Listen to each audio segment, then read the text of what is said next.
tempted when you read these words that this was some man writing about his boo.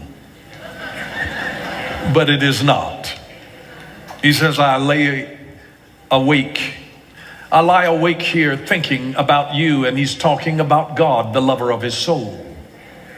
This is a man talking to God unashamedly and poetically, lying on his bed thinking about God.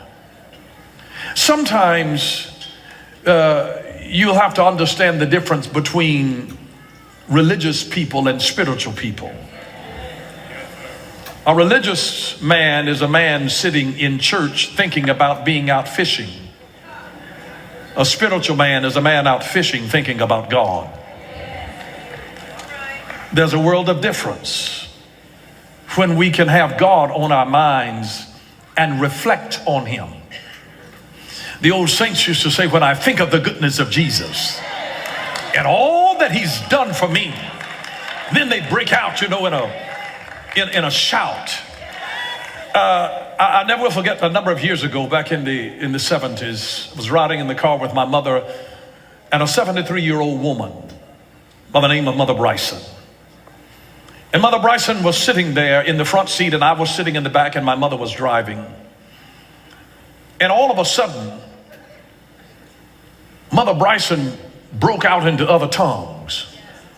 But before she broke out into speaking in tongues, she yelled out these words, I'm not crazy. And then she let out into a litany of glossolalia. And it was amazing how after she went through a good spell of speaking in other tongues and she came back to herself,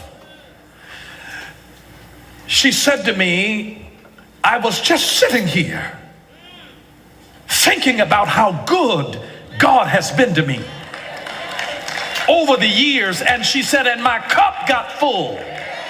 And it started overflowing. And I got blessed in the overflow. And when you can be in somebody's presence who starts thinking about God, reflecting on how good God had been in her 73 years. She just, now, mind you that anybody who's lived to be 73 has had some trouble. And there have been some times when your stomach gave you problems, and your hips gave you problem, and your knees gave you problem, and your back gave you problem, and your hearing gave you problem, and your eyesight gave you problem. But she wasn't counting her problems. She was counting her blessings. And as she thought about reflecting on every time that she was sick, how God healed her, and every time that she was in an accident and God preserved her life, or every time that she hollered out and called Jesus and it avoided an accident, something got full on the inside of her through the power of reflection when she just started thinking about Jesus, and she wanted to blurt out and let everybody know, I'm not crazy. And then she yielded to the Holy Ghost. And I long for the days of just watching people being able to think about God. Not about material things, not about their car, not about your house and your jewelry and your shoes and matching pocketbook.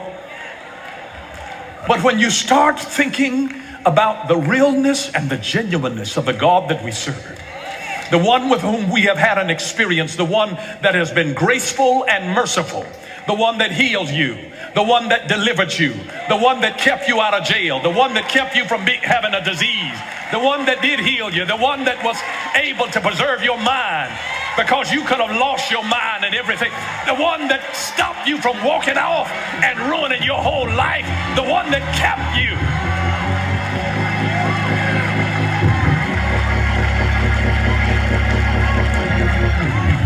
It's just the power of reflection. Reflection is a 14th century word that it just comes from an old Latin word, reflectere. And it literally means, re means back, flectere means to bend. So when you have a reflection, you're bending back to get something that happened back there, something that happened yesterday. It's a reflection. It actually means the action of throwing back light or heat.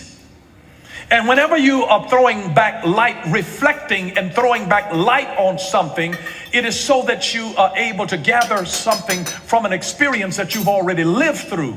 So it throws back light. You see, life can only be lived forward, but it can only be understood backward. But if you don't spend any time reflecting, you'll miss the jewels of what God was doing in your young years, what he was doing in the yesteryears, because everything that you are today, the seed of it happened to you yesterday, in the yesteryear of your life. And when you think about it, all remembrance is a form of reflection. All remembrance, it is a form of reflection, so that you see something from another place and time